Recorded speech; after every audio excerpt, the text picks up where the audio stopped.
Karimnagar 2 town SI Chandrasekhar ఆత్మహత్య సంచలనంగా మారింది. ఆయన భార్య దివ్య 4 రోజుల క్రితం కడుపు నొప్పి భరించలేక ఆత్మహత్య చేసుకోవడం, ఆమె మరణాన్ని తట్టుకోలేక ఎస్ఐ కూడా ఆత్మహత్య చేసుకోవడం విషాదంగా మారింది. దివ్య ఆత్మహత్య చేసుకోవడానికి చంద్రశేఖర్ వేధింపులే కారణమనే ఆరోపణలు వినిపిస్తున్న నేపథ్యంలో ఆయన కూడా ఆత్మహత్యకు పాల్పడడం ఇప్పుడు హాట్ టాపిక్ గా మారింది. కరీంనగర్ 2 టౌన్లో ఎస్ఐగా పనిచేస్తున్న చంద్రశేఖర్, అతని భార్య ఆత్మహత్యలు సంచలనంగా మారాయి. చంద్రశేఖర్కు ఎల్లందుకుంట మండలం సీతంపేటకు చెందిన దివ్యతో 2016లో వివాహమైంది.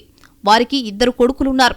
కరీంనగర్లోని హనుమాన్ నగర్లో నివసిస్తున్నారు ఈ దంపతులు. అయితే రోజు మాదిరిగానే పిల్లలను స్కూల్లో దింపిన చంద్రశేఖర్ విధులకు హాజరయ్యేందుకు పిఎస్కు వెళ్లారు.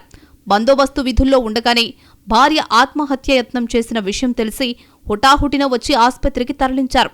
ఆమె గన్నేరు పప్పు దంచుకుని తాగిందని, చికిత్స చేస్తుండగా మరణించిందని తెలిపారు. ఆమె తండ్రి సమ్మయ్య కూడా తమ కూతురు కడుపు నొప్పి భరించలేక ఆత్మహత్య చేసుకుందని పోలీసులకు ఫిర్యాదు చేశారు. ఆమె మృతదేహానికి పోస్టుమార్టం నిర్వహించి సీతంపేటకు తరలించి అంత్యక్రియలు చేశారు. అయితే దివ్య మరణంపై గ్రామంలో ఆగ్రహం వ్యక్తం చేశారు గ్రామస్తులు. అంత్యక్రియలకు హాజరైన చంద్రశేఖర్పై దాడి జరుగుతుంది అనే సమాచారంతో అతన్ని ఓ ఇంట్లో దాచి అక్కడి నుంచి పోలీసులు తప్పించారు అని ఆగ్రహించారు గ్రామస్తులు.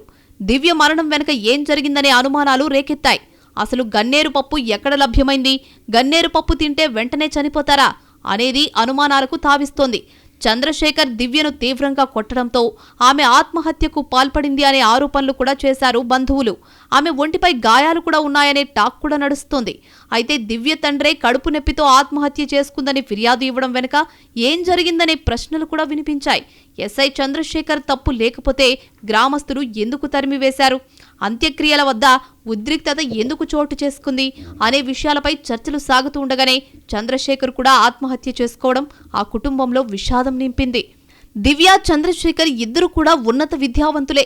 చంద్రశేఖర్ సింగరేణి కుటుంబం నుంచి, దివ్య పేరు మోసిన వ్యవసాయం కుటుంబం నుంచి వచ్చిన నేపథ్యం ఉంది. దివ్య ఆత్మహత్య చేసుకోవాల్సిన అవసరం ఏమొచ్చింది? 2 పిల్లలున్నారు, తల్లిదండ్రులున్నారు. ఏదైనా సమస్య ఉంటే చర్చించుకునే అవకాశమూ ఉంది. క్షణికావేశంలో ఆ నిర్ణయం తీసుకోవాల్సిన పరిస్థితి ఎందుకు తలెత్తింది? సమాజంలో జరుగుతున్న రకరకాల కేసులను చూసిన చంద్రశేఖర్ ఇంతటి నిర్ణయాన్ని ఎందుకు తీసుకున్నారు అనేవి ఇప్పుడు మిస్టరీగా మారాయి. దివ్య ఆత్మహత్యకు కడుపు నొప్పే కారణమా, ఇంకేదైనా ఉందా? నిజంగా చంద్రశేఖర్ వేధించారా? ఒకవేళ ఎస్ఐ చంద్రశేఖర్ తన భార్యను వేధిస్తే ఆమె కుటుంబ సభ్యులు చంద్రశేఖర్ని ఎందుకు గ్రామస్తుల బారి నుంచి రక్షిస్తారు? ఇక చంద్రశేఖర్ ఆత్మహత్యకు సూటిపోటి మాటలే కారణమా, తన వల్లే దివ్య చనిపోయిందనే బాధ కారణమా అనేది తేలాల్సి ఉంది.